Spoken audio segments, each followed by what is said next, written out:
Hey everybody, it's Coach Hart here. I just put together a little bit of a presentation for you guys today to just go over the basics of the Grinnell system. We're going to get started here in a couple minutes here, or a couple seconds here. Have a little bit of a PowerPoint.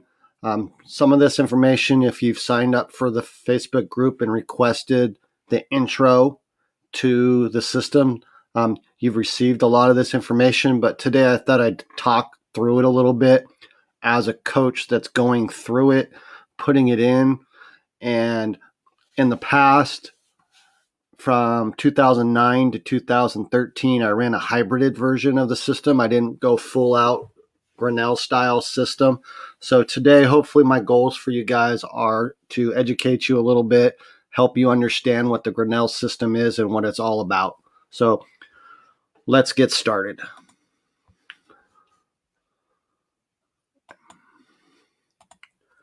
Okay, the creation of the Grinnell system. There's the questions, the answers, the components of the system, the formula for success, the key questions. How can we score as many points as possible? So, how can I get as much out of my players as possible? How can I have more fun coaching and lower my stress level? How can I foster better team chemistry and relationships? How can we maximize our scoring? First question was. So if you play traditional basketball, I hate the word, but most people refer to it as traditional ball or system ball in the system realm. So traditional basketball, you've always taught whatever team gets the better shots wins. In system ball, you get more shots and you shoot more threes. So if getting more shots is essential to maximizing scoring, how can we get more shots? 3 ways to get more shots. Increase the pace of play, force more turnovers, get more second shots. How can we increase the pace of play? We're going to fast break all the time. We're going to press all the time. We're going to give green light to shooters. We're going to teach less patient offensively. We are trying to teach a 12-second shot clock. So you're basically operating with a 12-second shot clock. So you're trying to get the ball down the court as fast as possible and shoot within 12 seconds. Vice versa, defensively, you're trying to get the ball back as soon as possible so that you can go shoot. So it's quantity over quality. There's an interesting result. Your turnovers should go down. If you're teaching your players to shoot before they turn it over, then you should get more shot attempts. How can we force more turnovers? Well, we're going to press all the time as well. After made shots, after missed shots, after referee handles, and even in the front court. So once you press, you're not going to back it off into a man-to-man. You're going to continue into putting 2 players on the ball, deny the reversal pass, deny the sideline pass, have a goaltender. So you're going to have 2 trappers, 2 interceptors, and a basket protector. Basically is the theory on all the presses and even in the half court. How can we get more second shots? Well, we're going to send 4 players to the boards. So on a perimeter jump shot, which we want 3-pointers, everybody crashes the boards except for the shooter. And the shooter is taught to come back to the top of the key area to get potential offensive rebound kick out 3-point attempts. We shoot more threes, so there's longer rebounds. You shoot more in transition, so it's harder to box out. How do we incorporate playing this fast? A lot of people refer to it as shifts, 5 in, 5 out. A lot of people have dubbed it hockey-style subbing. Coach Arseneault, the inventor of this from Grinnell, it has a Canadian background. He's from Canada, so it was hockey. If you've ever watched hockey, they're not on the ice very long, and they're always going 5 in, 5 5 in, 5 out, and that's how they do it. So to be able to make the press work, you got to have max effort. Max effort won't be given by unhappy players. So if right now, if you've just finished your season or you're going all along the season or you've been coaching a while and you just can't find that team that a player just wants to be a part, just wants to wear the uniform in your program. Those days are starting to become, kids want to play. They want to participate. They want to be on the court in meaningful times. They don't want to be, as a joke, they don't want to be the 30-30 kid. They don't want to be the kid that only plays when you're up 30 or down 30. I'm not talking 30 points and 30 rebounds. I'm talking up 30, down 30. A lot of kids, that's the only time you play. If you're a traditional coach, you're playing 7, 8 kids. You're playing your top 5, and you got like 3 reserves or even 2 reserves, and that's what you're rolling with. Max effort after 60 seconds is physically impossible. Therefore, you must play shorter shifts. So a group of 5 players, typically most system teams are sending the 5 players that are subbing in to the scorer's table at around the 40-second mark, 45-second, 35-second, somewhere in there, and they're usually getting in the game at about a minute 15, somewhere in there. You play lots of players. You play 12 plus. You sub in groups of 5, so you get groups, find groups of people together, and you foster a group spirit of play. The components. You got to have a fast break scheme. Now, the originators are Grinnell. They have their version. Olivet by Doug Porter back in the day when he was the coach there, dubbed the Olivet transition, which is more of a dribble drive feel. Then you have some other fast break components such as Greenville running their 5 out, like with the read and react feel. You have Pacific, who's running a ball screen type offense. But I would say right now the most popular that most people are leaning towards is more of the Olivet transition numbered break that flows into a dribble drive. Very few teams are using the Grinnell-style offense. Just because people are not running the Grinnell-style offense does not necessarily mean they're not running the Grinnell system. 3-point shot scheme. So you got to find ways to get your 3-point shots up. The press. Most people are doing an on press. There's various degrees of press. Most system coaches that will tell you that press dictates the most pace.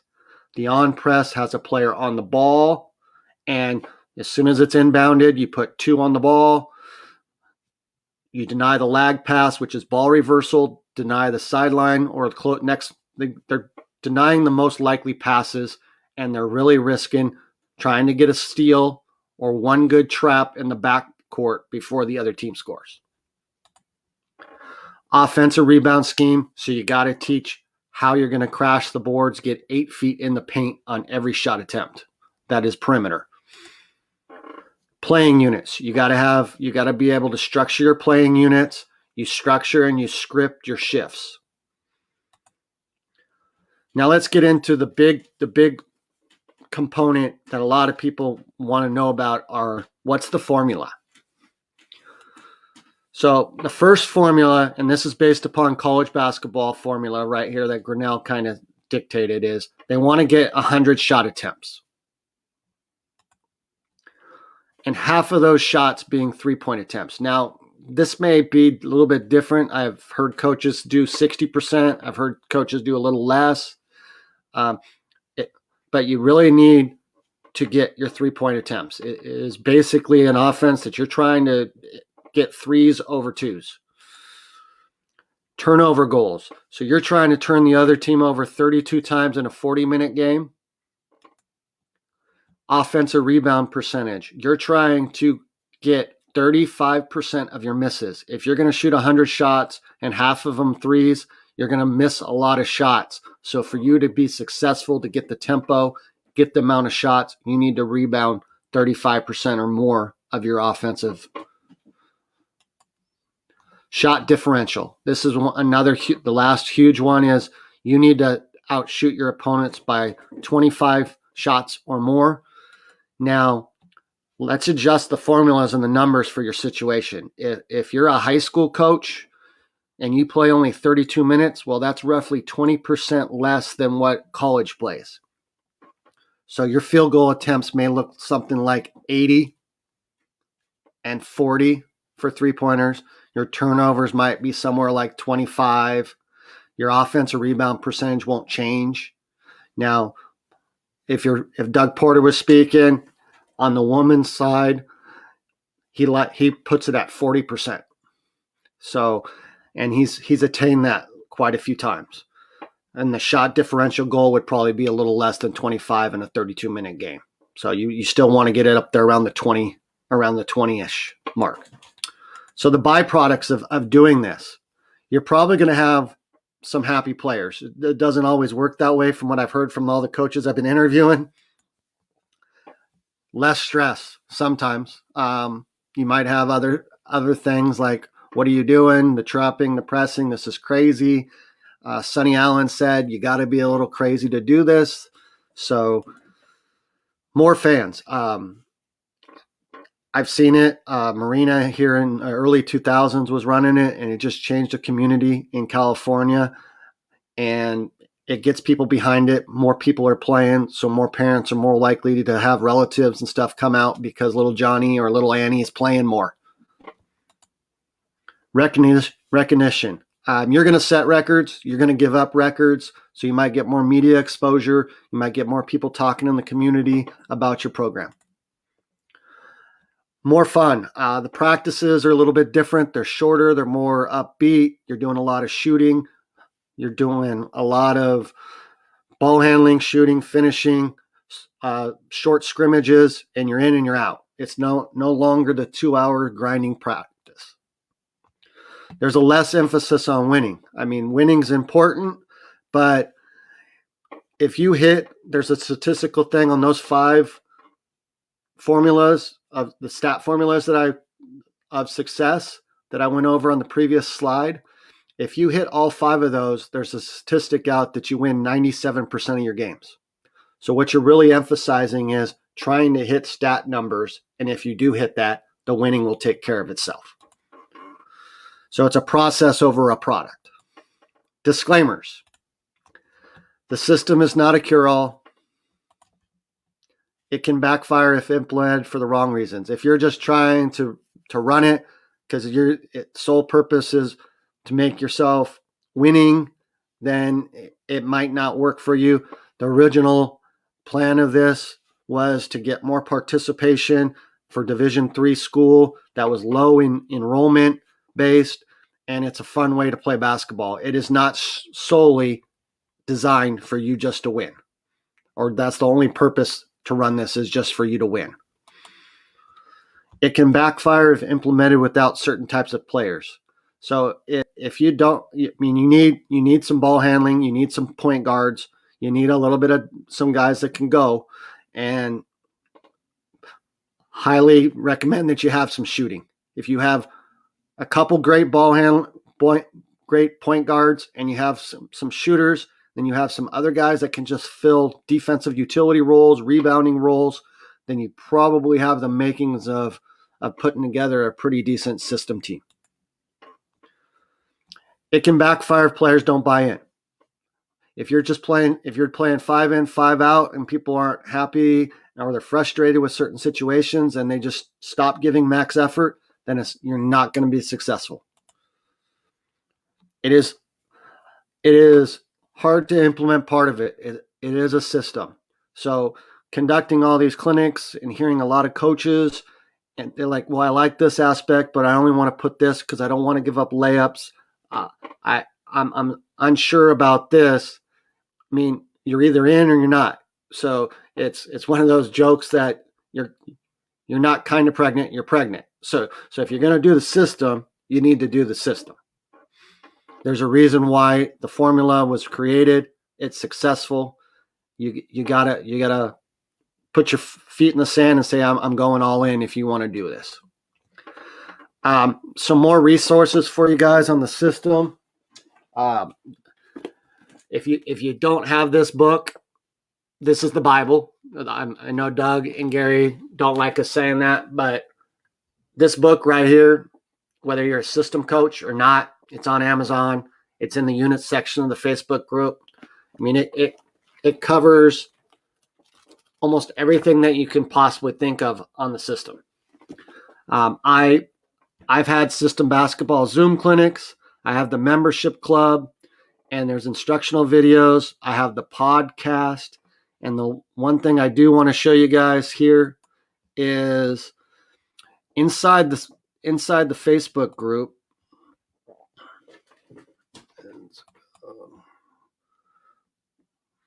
Inside the Facebook.